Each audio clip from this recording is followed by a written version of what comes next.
తనకు YCP MLA అభ్యర్థిగా nomination వేశారు మంత్రి కారుమూరి నాగేశ్వరరావు. వేలాది మంది కార్యకర్తలు అభిమానులతో తన నివాసం నుంచి పాదయాత్రగా బయలుదేరి నామినేషన్ పత్రాలను రిటర్నింగ్ అధికారికి సమర్పించారు కారుమూరి.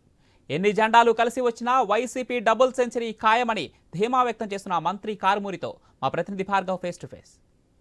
పాటు మేమంతా సిద్ధం బస్సు యాత్ర తణుకు నియోజకవర్గంలో జరిగిన తర్వాత మంత్రి కారుమూరి నాగేశ్వరరావు ఈరోజు వైసీపీ అభ్యర్థిగా తణుకు నియోజకవర్గం నుంచి మరోసారి నామినేషన్ వేశారు. ప్రస్తుతం మంత్రి ఇప్పుడు మనతో ఉన్నారు. సార్, ఎలా జరిగింది నామినేషన్ ప్రక్రియ? మీరే చూశారు కదా, నామినేషన్ ప్రక్రియ అంతా కూడా మాకు సిస్టమేటిక్గా పద్ధతిగా ఏ రకంగా చేయాలో ఆ రకంగా అన్నీ చేస్తున్నాం మనం. ఆ రకంగా ఈ రోజున రాష్ట్రంలో నలుమూలల జగన్మోహన్ రెడ్డి గారు కావాలి. అలాగే తణుకు నియోజకవర్గ ప్రజలు కూడా ప్రతి ఒక్కళ్ళు ఇది జగన్ గారు నామినేషన్ అని చెప్పి తండోపతండాలుగా రావటం జరిగింది. దీన్ని చూసి ప్రత్యర్థులు గుండెల్లో రైళ్లు పెరిగెడుతున్నాయి. మీరే చూశారు, మీకే అర్థమవుతుంది దాన్ని చూస్తే. ఒకవైపు చంద్రబాబు కానీ పవన్ కళ్యాణ్ కానీ గోదావరి జిల్లాలో టార్గెట్గా మేము ముందుకు వెళ్తున్నాం అంటున్నారు, క్లీన్ స్వీప్ చేస్తూ ఉన్నారు. ఇటు వైసీపీ కూడా బస్సు యాత్రలు చేస్తుంది. ఎలా ఉండబోతుంది ప్రజలు? మీరే చూశారు కదా, జగన్ గారికి ఎక్కడ చూసినా జనం సముద్రం. వాళ్ళు మొన్న ఇద్దరు కలిసి వస్తే 4,000 లేరు. తీరా మాట్లాడి లాస్ట్కి వెళ్ళి తిరిగి 1000 మంది కూడా లేరు. అంటే వాళ్ళని నమ్మే పరిస్థితిలో జనం లేరు. తణుకు అసెంబ్లీ నియోజకవర్గంలో ప్రత్యేకించి మరోసారి కూడా మీరు పోటీ చేయబోతున్నారు. ఈసారి గెలిస్తే కనుక నియోజకవర్గ ప్రజలకు ఏం చేయబోతున్నారు? 175కు 175 మా నాయకుడు అంటుంటే నేను గెలిచినట్టే కదా.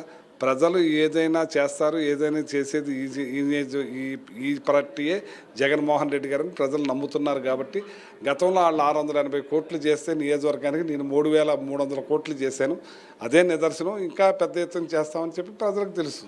ఒకవైపు అభివృద్ధి చేసినప్పటికీ కూడా అవినీతి ఆరోపణలు మీపై పెద్ద ఎత్తున కూడా వాళ్ళు వేసినటువంటి పరిస్థితి కూడా ఉంది. స్కాములు చేశారని ఆరోపిస్తున్నారు. ఎన్నికల్లో ఎలా ఎదుర్కోబోతున్నారు?